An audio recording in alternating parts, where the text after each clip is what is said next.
기도의 자리로 나오신 성도님들을 주님의 이름으로 환영합니다. 우리 함께 샘물 기도문으로 함께 기도하시겠습니다. 마음 모아 샘물의 기도를 하나님께 드리겠습니다. 먼저 우리의 믿음을 고백합니다. 나의 힘이신 여호와여, 내가 주를 사랑하나이다. 우리의 힘이 되어 주시는 하나님, 우리를 돌보시고 인도하실 하나님을 의지하며 하루를 엽니다. 오늘 하루 삶의 곳곳에서 하나님의 은혜로운 손길을 보게 하시고 주와 동행한 흔적을 남기게 하시며 넉넉한 마음을 담은 감사와 진실한 사랑의 고백으로 하루를 닫게 하옵소서. 교회를 위해 기도합니다. 교회는 그의 몸이니 만물 안에서 만물을 충만하게 하시는 이의 충만함이니라.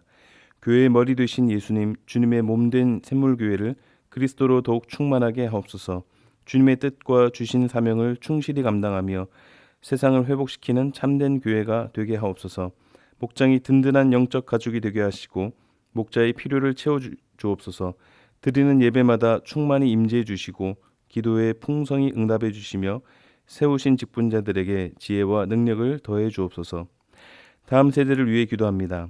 여호와는 나의 목자시니 내게 부족함이 없으리로다. 우리의 목자 되시는 주님, 우리 자녀들을 돌보아 주시고 모든 걸음을 인도해 주옵소서. 건강한 주의 자녀로 자라게 하시고 온 세상이 하나님의 나라임을 알아가게 하시며 세상을 섬기는 주님의 제자로 자라가게 하옵소서. 입시를 앞둔 자녀들을 격려하시고 내일을 향한 청년들의 발걸음에 소망의 빛을 비추어 주시며 샘물의 다음 세대들이 믿음으로 자라가게 하옵소서. 환우들을 위해 기도합니다. 믿음의 기도는 병든 자를 구원하리니 주께서 그를 일으키시리라. 우리의 연약함을 도우시는 성령 하나님, 육신의 고통 중에 있는 성도들을 도와주시옵소서. 우리가 드리는 믿음의 기도를 들으시고 치유와 회복을 주옵소서. 여러 가지 아픔 중에 함께 계시는 주님의 마음을 보게 하시고 끝까지 믿음으로 승리하도록 붙들어 주옵소서. 나라를 위해 기도합니다. 나라는 여호와의 것이요 여호와는 주의 나라의 주제심이로다. 온 세상의 주권자이신 하나님, 이 나라를 더욱 힘있게 붙들어 주시고 하나님의 뜻과 다스림으로 충만케 하옵소서. 국가 지도자들에게 지혜를 더하셔서 하나님이 기뻐하시는 나라로 세워가게 하시고 정치와 경제 모든 분야가 안정되게 하옵소서. 코로나가 속히 종식되게 하시며 우리에게 평화를 내려 주옵소서. 오늘도 모든 샘물 가족들의 삶에 동행해 주시며 믿음으로 승리하게 하옵소서. 예수님의 이름으로 기도하옵나이다. 아멘. 오늘 우리에게 주시는 하나님 말씀은 역대하 13장 13절에서 22절 말씀입니다. 역대하 13장 13절에서 22절 말씀 제가 봉독하겠습니다. 여로보암이 유다의 뒤를 둘러 복병하였으므로 그 앞에는 이스라엘 사람들이 있고 그 뒤에는 복병이 있는지라. 유다 사람이 뒤를 돌아보고 자기 앞 뒤에 적병으로 말미암아 여호와께 부르짖고 제사장들은 나팔을 부니라.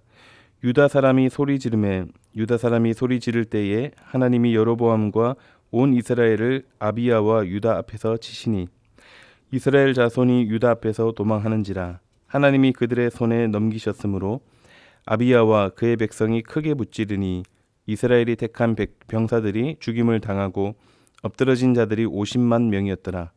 그때에 이스라엘 자손이 항복하고 유다 자손이 이겼으니 이는 그들이 그들의 조상들의 하나님 여호와를 의지하였습니다. 아비야가 여로보암을 쫓아가서 그의 성읍들을 빼앗았으니 곧 베델과 그 동네들과 여산야나와 그 동네들과 에브론과 그 동네들이라. 아비야 때에 여로보암이 다시 강성하지 못하고 여호와의 치심을 입어 죽었고 아비야는 점점 강성하며 아내 14을 거느려 아들 22과 딸 16을 낳았더라. 아비야의 남은 사적과 그의 행위와 그의 말은 선지자 이도의 주석책에 기록되니라. 아멘. 오늘의 말씀은 민족의 아픔입니다. 본문은 어제에 이어서 남유다와 북이스라엘의 싸움을 보여주고 있는데 결과부터 말씀드리면 유다가 승리했습니다. 누가 봐도 질 수밖에 없고 이길 수 없는 전쟁인데 유다가 이겼습니다. 그러나 그 승리가 그리 개운하지는 않습니다. 동족과의 전쟁이기 때문입니다. 역사적으로 보면 같은 민족끼리 싸우고 분열된 나라들이 있는데 그중 지금도 여전히 갈라서서 대치하고 있는 나라는 우리나라가 유일하다고 하죠. 전쟁이 발발한 지 어느덧 70년이 지났고 또 분단 국가로서 우리는 서로 다른 길을 걸어오고 있습니다. 오늘 본문도 이스라엘이 우리나라처럼 남과 북으로 갈라지게 되는 그런 과정을 보게 됩니다. 오늘 아침에 우리 함께 말씀 보면서 민족을 위해 기도하는 시간을 가지면 좋겠습니다. 본문으로 들어갑니다. 13절과 14절을 보면 복병이라는 말이 나오죠. 북이스라엘의 여로보암이 아비야의 유다를 향해 매복 작전을 펼쳤고 여기에 남유다는 꽤 당황해하고 있었음을 짐작하게 됩니다. 안 그래도 남유다는 80만 대군의 북이스라엘의 절반밖에 되지 않는 40만 명으로 군대 숫자도 크게 열세였는데 여기에 매복 작전에 완벽히 당하게 됐다면 큰 피해를 입거나 아니면 전멸까지도 할 수 있는 그런 상황입니다. 이런 절체절명의 때에 유다는 어떻게 합니까? 14절을 보겠습니다.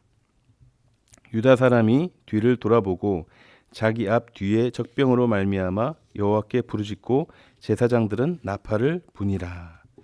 여호와께 부르짖고 제사장들은 나팔을 불었다라는 것은 그 모든 상황들을 다 내려놓고 하나님을 찾았다라는 것이죠. 일반적인 상황이라면 조금 이해가 되지 않는 장면이기도 합니다. 보통 이럴 경우 어떻게 합니까? 매복 작전에 완전히 당했다면 지휘관들은 이제 지략가들을 총동원해서 전략을 짜면서 어떻게 하면 이 상황을 잘 극복해 갈 수 있을 것인가. 아군의 피해가 있더라도 어떻게든 그 포위망이 느슨한 곳을 찾아서 빠져나갈 생각을 하게 될 텐데 전쟁 중에 그것도 적군에게 둘러싸인 한복판에서 소리를 지르고 나팔을 불렀다라는 것입니다. 어쩌면 북이스라엘 군대에게 있어서 우리 여기 있으니 와서 쳐라 이렇게 들렸을지도 모르겠습니다. 그런데 어찌된 일인지 이스라엘 군대가 밀리게 됩니다. 유다는 그저 소리를 지르고 나팔을 불었을 뿐인데 이날 전쟁에서 북이스라엘은 80만 명 중 50만이나 목숨을 잃게 됩니다. 결국 이스라엘은 항복하고 땅도 잃게 되고 또 여로보암도 죽게 됩니다. 성경을 보면 이런 장면들이 종종 나오는데요. 딱 그렇게 결론만 보여주는 경우들이 있습니다. 전쟁을 어떻게 해서 뭐 이렇게 되었다. 이런 상황 설명이 있으면 좋겠는데 결론만 나오는 장면들이 있다는 거죠. 그래서 조금 이렇게 궁금하죠. 그런데 하나님은 그런 중간에 그런 전쟁의 상세한 이야기는 다 빼시고 딱 알아야 할 것만 적어 놓으셨는데 18절을 같이 한번 읽어보겠습니다. 18절 그때에 이스라엘 자손이 항복하고 유다 자손이 이겼으니 이는 그들이 그들의 조상들의 하나님 여호와를 의지하였습니다. 아무리 봐도 열세인 유다가 승리할 수 있었던 유일한 비결은 바로 하나님을 의지했다는 것입니다. 아주 담백하고 깔끔한 결론입니다. 이런저런 이야기가 사실상 필요 없습니다. 여기서 의지하다는 원어로 보면 믿음이라는 뜻이 포함되어 있습니다. 단순히 기대하고 바라는 것이 아니라 믿었다라는 것이죠. 열세였음에도 유다가 손에 쥐고 진군했던 것은 그들의 무기가 아니라 바로 하나님이셨다라는 것입니다.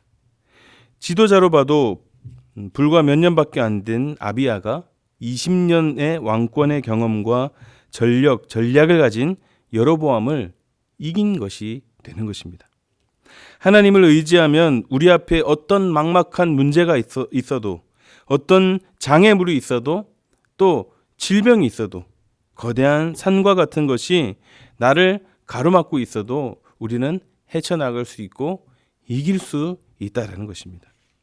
그래서 유대 군대처럼 하나님을 찾고 부르짖으시기 바랍니다. 제사장들이 나팔을 불었다. 나팔을 불어야 합니다. 지난번 우리 담임 목사님 설교 내용 기억하시죠? 나팔을 불라. 하나님을 찾고 의지하십시오. 반드시 우리를 도우시는 하나님을 만나게 될 줄로 믿습니다. 오늘 말씀은 사실 이렇게 마무리가 됩니다. 열세였던 유다가 하나님을 믿음으로 의지했을 때 승리하게 된다. 그래서 하나님을 잘 믿고 의지하고 우리 더 기도합시다. 이렇게 마무리할 수도 있습니다. 그런데 이 장면을 보면 전쟁에서 승리하기는 했지만 그리 기쁘지는 않습니다.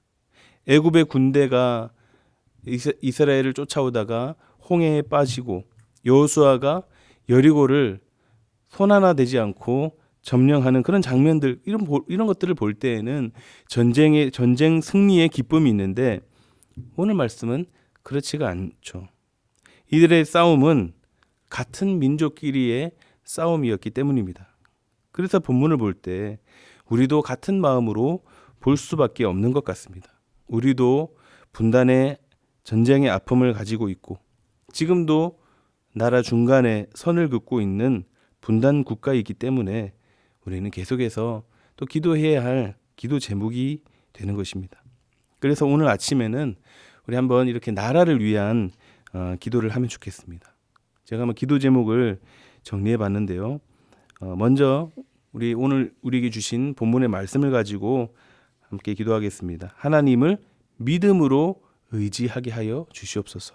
어떤 문제, 상황을 만나도 하나님만을 의지하도록 우리 위해서 함께 기도하시면 좋겠고, 이제 나라를 위해서 기도하겠습니다. 두 번째로는 우리나라를, 대한민국을 지켜 주시옵소서. 다시는 이 땅에 전쟁이 일어나지 않도록, 그런 비극적인 일이 일어나지 않도록 우리나라의 평화와 안녕을 주시고 또 하나님의 때에, 머지않은 때에 평화 통일도 허락하여 주시옵소서. 우리 함께 기도하시겠습니다. 세 번째로 또 우리 안에서도 우리끼리의 분열과 갈등들도 있습니다. 하나님이 우리 민족에게 지혜를 주셔서 분별력을 주시고 또 서로 하나 되어 강대한 민족이 되게 하여 주시옵소서. 또 이렇게 기도하시고, 또 네 번째로 코로나로 인해 위축된 경제 상황이 다시 활기를 되찾고 모든 것이 다 안정되고 또 코로나 종식의 시기를 앞당겨 주시도록 우리 함께 오늘 아침에는 이 기도 제목으로 함께 기도하면 좋겠습니다. 함께 기도하시겠습니다.